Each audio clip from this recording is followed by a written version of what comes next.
ओम शांति। 8ই ফেব্রুয়ারি 2024 প্রাতমূল্যি বাপদাদা মধুবন। মিষ্টি বাচ্চারা, সর্বদা স্মরণে রাখো তুমি ব্রাহ্মণ শীর্ষস্থানীয় পুরুষোত্তম হতে চলেছ। তাহলে উৎফুল্ল থাকবে, নিজের সাথে নিজে কথা বলা শিখলে অপার খুশি থাকবে। প্রশ্ন: বাবার স্মরণে কারা আসতে পারে? বাবা কাদের স্মরণ দেন?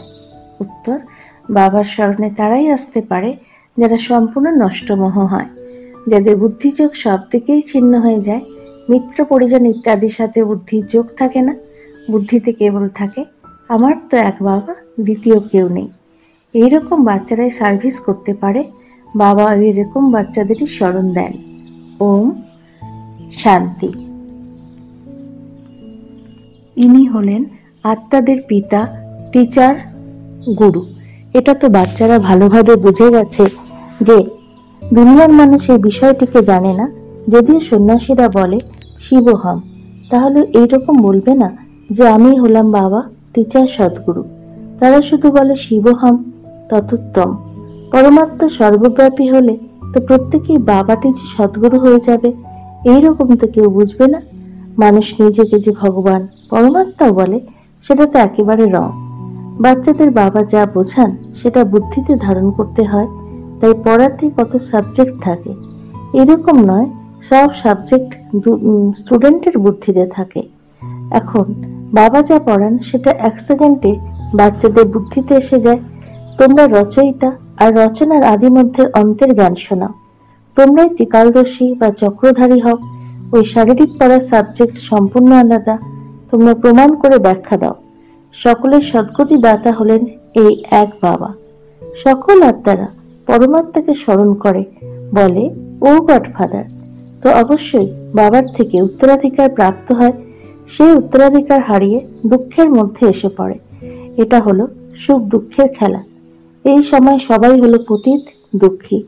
পবিত্র হলে অবশ্যই সুখ প্রাপ্ত হয়। সুখের দুনিয়া বাবা স্থাপন করেন। বাচ্চাদের বুদ্ধিতে এটা রাখতে হবে। বাবা আমাদেরকে বোঝাচ্ছেন। নলেজফুল হলেন এক বাবাই। সৃষ্টির আদি মধ্য অন্তের জ্ঞান বাবাই প্রদান করেন। আরো যেই সব ধর্ম আছে তারা নিজেদের সময় মতো আসবে, এই কথা আর কারোর বুদ্ধিতে নেই। বাচ্চারা, তোমাদের জন্য বাবাই পড়াশোনাকে একদম সহজ করে রেখেছেন। শুধু একটু বিস্তৃতভাবে বোঝান, আমাকে অর্থাৎ বাবাকে স্মরণ করো। তো তোমরা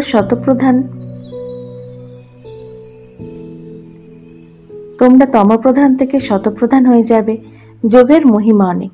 ভারতের প্রাচীন যোগ সুপ্রসিদ্ধ, কিন্তু যোগের মাধ্যমে কি লাভ হয় এটা কারোর জানা নেই। এটা হলো গীতার সেই যোগ যা নিরাকার ভগবান শেখাচ্ছেন। এছাড়া যে যোগ শেখানো হয় তা মানুষ শেখায়। দেবতাদের কাছে যোগের ব্যাপার নেই। এই হঠযোগ ইত্যাদি সব মানুষ শেখায়। দেবতারা না শেখে আর না শেখায়। দৈবী দুনিয়াতে যোগের ব্যাপার নেই। যোগের দ্বারাই সবাই পবিত্র হয়ে যায়। সেটা অবশ্যই এখানেই হবে। বাবা আসেনি সঙ্গমে নতুন দুনিয়া স্থাপন করতে। এখন তোমরা পুরনো দুনিয়া থেকে নতুন দুনিয়াতে যাচ্ছ। এটা কাউকে বোঝানোটাই হলো ওয়ান্ডার। আমরা ব্রাহ্মণরা শীর্ষস্থানীয়। সত্যযুগ আর কলিযুগের মধ্যবর্তীতে হলো ব্রাহ্মণের শিখর। একেই সঙ্গম যুগ বলা হয়, যেখানে তোমরা পুরুষোত্তম হয়ে উঠছো। এটা বাচ্চাদের বুদ্ধিতে থাকে যে আমরা পুরুষোত্তম হতে থাকলে সর্বদা উৎফুল্ল থাকব। যত সার্ভিস করবে তত উৎফুল্ল থাকবে। উপার্জন করতে আর করাতে হবে। যত প্রদর্শনীতে সার্ভিস করবে তো যে শুনবে তার সুখ প্রাপ্ত হবে, নিজের আর অপরের কল্যাণ হবে। ছোট সেন্টারেও মুখ্য 5-6টি চিত্র অবশ্যই দরকার। চিত্র দেখিয়ে বোঝানো সহজ হয়। সারাদিন সেবা আর সার্ভিস। মিত্র পরিজনের কাছে কোনো মোহের বন্ধনে আবদ্ধ হবে না। যাই চোখের দ্বারা দেখছো সেই সবই বিনাশ হয়ে যাবে। যেসব দিব্য দৃষ্টির দ্বারা দেখছো সেই দুনিয়ায় স্থাপনা হবে। ওই রকম নিজের সাথে কথা বললেই তোমরা পরিপক্ক হয়ে যাবে। অসীম জগতের বাবার সাথে মিলিত হওয়ার খুশি চাই। কেউ রাজার কাছে জন্ম নিলে কত গর্বিত হয়। তোমরা বাচ্চারা স্বর্গের মালিক হচ্ছ। প্রত্যেকেই নিজের জন্যই পরিশ্রম করছো। বাবা শুধু বলেন কাম চিতার উপর বসে তোমরা কালো হয়ে গেছো। এখন জ্ঞান চিতার উপর বসলে গৌর হয়ে যাবে। বুদ্ধিতে এই চিন্তাই যেন চলতে থাকে। যদি অফিসেও কর্ম করতে থাকো, তখনও স্মরণ করতে থাকো। এমন নয় যে সময় নেই, যখনই সময় পাবে আত্মিক উপার্জন করবে। কত বড় এই উপার্জন! হেলথ ওয়েলথ দুটো একসাথেই পাওয়া যায়। একটি কাহিনী আছে, অর্জুন আর ভীলের। ওই রকম গৃহস্থ ব্যবহারে থেকে জ্ঞান যোগের দ্বারা এখানে যারা থাকে তাদের থেকেও তীব্র গতিতে যেতে পারো। সমস্ত কিছু নির্ভর করে স্বর্ণের উপর। এখানে সবাই বসে পড়লে তবে সার্ভিস কিভাবে করবে? রিফ্রেশ হয়ে সার্ভিসে যুক্ত হতে হবে। সার্ভিসের খেয়াল রাখতে হবে। বাবা তো প্রদর্শনীতে যেতে পারবেন না, কারণ বাপ দাদা দুজন একত্রিত ভাবে আছেন। বাবার আত্মার এনার আত্মা একত্রিত আছেন। এই হলো ওয়ান্ডারফুল যুগল। এই যুগলকে তোমরা বাচ্চারা ছাড়া কেউই জানতে পারে না। নিজেকে যুগল রূপে ভাবলেও আবার বলে আমি একই হলাম বাবার হারানিধি বাচ্চা। এই লক্ষ্মী নারায়ণের চিত্র দেখে খুব খুশি হয়। আমার দ্বিতীয় জন্ম হলো এটা। আমি রাজগদিতে অবশ্যই বসবো। তোমরা রাজযোগ শিখছো, এম অবজেক্ট সামনে উপস্থিত রয়েছে। ইনি তো খুব খুশি যে আমি বাবার হারানিধি বাচ্চা। তবুও সদাকাল স্মরণ স্থির হয় না, অন্যদিকে মন চলে যায়। ড্রামার এরকম ল নেই যে একদম স্মরণ স্থির হয়ে যাবে, আর কোনো চিন্তা আসবে না। মায়ার তুফান স্মরণ করতে দেয় না। আমার জন্য খুব সহজ, কারণ বাবা আমার মধ্যে প্রবেশ করেন। বাবার নম্বর 1 হারানিধি বাচ্চা আমি। প্রথম রাজকুমার হব। আবার স্মৃতি বিস্মৃত হবে, নানান কথা মাথায় আসতে থাকে। এ হলো মায়া। বাবার নিজের অনুভব আছে বলে বাচ্চাদের বোঝাতে পারেন। মনের মধ্যে নানান কথার আনাগোনা তখন বন্ধ হবে যখন কর্মাতীত অবস্থা হবে। আত্মা সম্পূর্ণ হয়ে গেলে তখন আর এই শরীরে থাকতে পারে না। শিব বাবা সর্বদাই পিওরই পিওর। পতিত দুনিয়ার পতিত শরীরে এসে পবিত্র করার ভূমিকাও এনারই। ড্রামাতে তিনিও বাধা রয়েছেন। তোমরা পবিত্র হয়ে গেলে আবার নতুন শরীর চাই। শিব বাবার তো নিজস্ব শরীর নেই। এই শরীরের আত্মার গুরুত্ব অনেক। ওনার এখানে কি আছে? উনি তো মুরলি চালিয়েই চলে যান। উনি হলেন ফ্রি। কখনো এখানে কখনো ওখানে চলে যান। বাচ্চাদেরও ফিল হয় এই শিব বাবা মুরলি চালাচ্ছেন। তোমরা বাচ্চারা বোঝো আমরা বাবাকে সাহায্য করার জন্যই এই গডলি সার্ভিসের উপর দাঁড়িয়ে আছি। বাবা বলেন আমিও নিজের সুইট হোম ছেড়ে এসেছি। পরম ধাম অর্থাৎ ঊর্ধ্ব থেকে ঊর্ধ্বে হলো মূল বতন, যদিও খেলা সমস্ত সৃষ্টির ওপরে চলে। তোমরা জানো এটা হলো ওয়ান্ডারফুল খেলা। দুনিয়া তো হলো এই একটাই। এই দুনিয়ায় লোকেরা চাঁদে যাওয়ার প্রচেষ্টা করে। এটা তো হলো সায়েন্সের বল। সাইলেন্সের বলের দ্বারা আমরা যখন সায়েন্সের উপরে বিজয় প্রাপ্ত করি তখন সায়েন্সও সুখদায়ী হয়ে যায়। এখানে সায়েন্সও সুখ দেয়, আবার দুঃখও দেয়। ওখানে তো হলো সুখই সুখ, দুঃখের নাম নেই। এইরকম চিন্তা সারাদিন বুদ্ধিতে থাকতে হবে। বাবার কত ভাবনা থাকে। বন্ধনযুক্ত বিষের জন্য কত মার খায়, কেউ আবার মোহের বশে আটকে পড়ে। নিশ্চয় বুদ্ধি সম্পন্নরা তৎক্ষণাৎ বলবে আমাকে অমৃত পান করতে হবে, এর জন্য নষ্টমও হতে হবে, পুরনো দুনিয়ার থেকে মন সরিয়ে নিতে হবে। এইরকম সার্ভিসেবল আত্মারাই বাবার হৃদয়ে স্থান পেতে পারে। বাবা তাদের স্মরণ দেন। কন্যা পতির আশ্রয়ে যায়, তারা বীজ ছাড়া রাখে না। আবার বাবার আশ্রয় নিতে হয়। এখানে কিন্তু একদম নির্মোহী হতে হবে।